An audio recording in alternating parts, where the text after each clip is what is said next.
Hey everyone, Mr. Happy here, and in this video we're going to be going over some Final Fantasy news. You know, we're all anxiously awaiting Final Fantasy VII Rebirth, and while I haven't been making a video about every little detail we get, as exciting as they are, you can be damn well sure that after my time playing the game and seeing everything that's been previewed since, I'm fairly certain I'm going to fall in love with Rebirth even more than I did with Remake. But that's not what this video is about, because there's something else that we've been anxiously awaiting as well, in that of Final Fantasy XVI's DLC. We were told they were hoping to have news before the end of year, and with the Video Game Awards approaching, I think we all know what to expect. However, there's been a sudden slew of Final Fantasy XVI news conspicuously happening right before the Video Game Awards, so those rumors are, well, being bolstered up a little bit.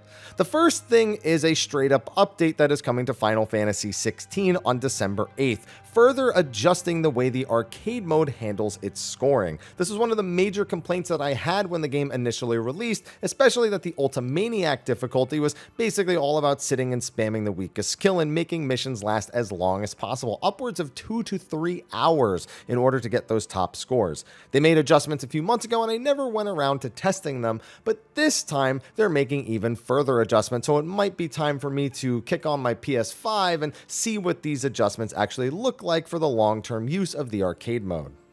Now that's a day after the Video Game Awards, although technically it will be December 8th in Japan when the Video Game Awards happen, so either way, we know there's an update coming. But there's two other things that really get my blood pumping and excitement for the upcoming Video Game Awards. Now, these next two things I'm referencing, I actually first saw on Twitter from @ITaiKamochi. Audrey, I mean, I've referenced her in so many videos at this point, whether it be 7 related or 16 related. She's always posting interviews from Japan and translating them, or tweets, or anything useful. If you're a hardcore Final Fantasy fan or Square Enix fan in general, she's definitely someone you should be following on Twitter.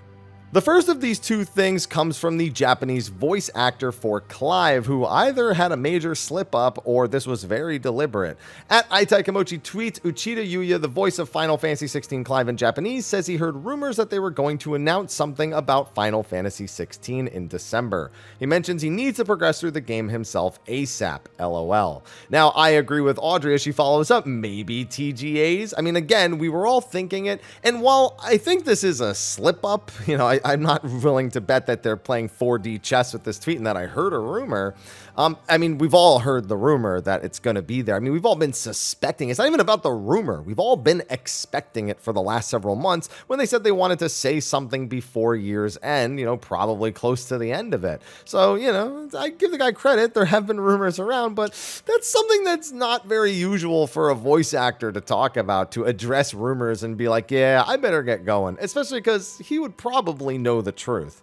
The other important detail comes from an interview with GameWatch, another Japanese media site. So apparently there were these PlayStation Partner Awards, and Final Fantasy XVI was one of the top sellers in the last year, so it was placed alongside Resident Evil 4 and Genshin Impact as one of the grand award winners. But part of that whole event is that GameWatch did a whole bunch of interviews with a bunch of different directors, including some comments about Elden Ring and how it's still a little bit of ways off, some insight into the development of Armored Core 6, and of course, Final Fantasy XVI as one of the grand award winners.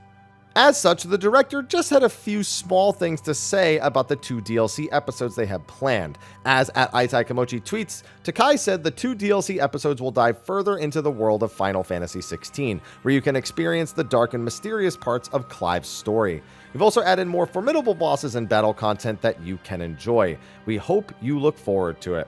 First, I want to say more formidable bosses could mean volume or difficulty, so we'll see what that actually ends up meaning. I'm hoping they are some more difficult bosses, which, while I definitely struggled as I was learning the game, I wouldn't say any of Final Fantasy XVI's bosses were crazy over-the-top difficult.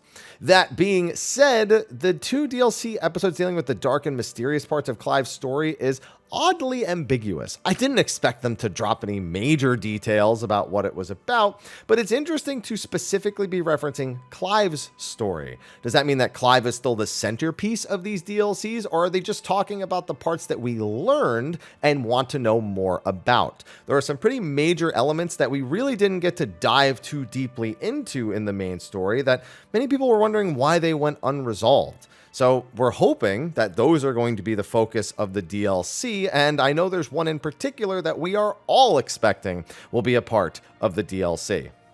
There's definitely a key word in the translation there that I'm sure many of you honed in on, and I did as I reused the word in that quick explanation.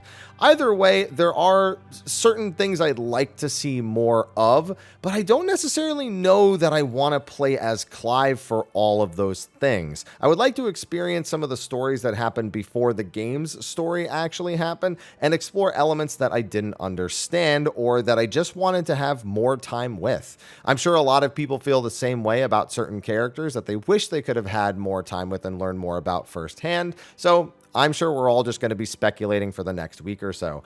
Either way, this slew of just kind of comments about Final Fantasy 16 and its DLC cannot be conveniently timed, especially with the whole "I heard rumors of" from the JP Clive. It's like, come on, you can't say that. Now I have to expect that it's going to be at the VGAs. And if it's not, everyone's going to look at that guy and be like, I thought you knew. I thought you were dropping the teaser or the hint here. But yeah, looks like we won't be resting with Final Fantasy next year between Final Fantasy 16 DLC, the collaboration with Final Fantasy 14, Final Fantasy 7 Rebirth, as well as Final Fantasy 14 Dawn Trail. Who knows what other Final Fantasy news we're going to get in the next year, but either way, at the very least, looks like we'll be eating well for a little bit. Anyway, let me know what you think about the Final Fantasy 16 DLC, and if you have not played it yet, one, please be careful scrolling through the comments, because I guarantee you there will be spoilers down there. And two, don't forget that they are also working on a PC version, and we're hoping to hear more information about that as well in the near future. If anything, I think people are more excited about hopefully getting PC release news from the VGAs more than the actual DLC. I'm willing to bet that at least. So keep your eyes peeled for that. We'll be covering it on the channel when such information actually comes out. Anyway, thanks for watching. Be sure to like and subscribe, and I'll see you in the next one. Until then, take care.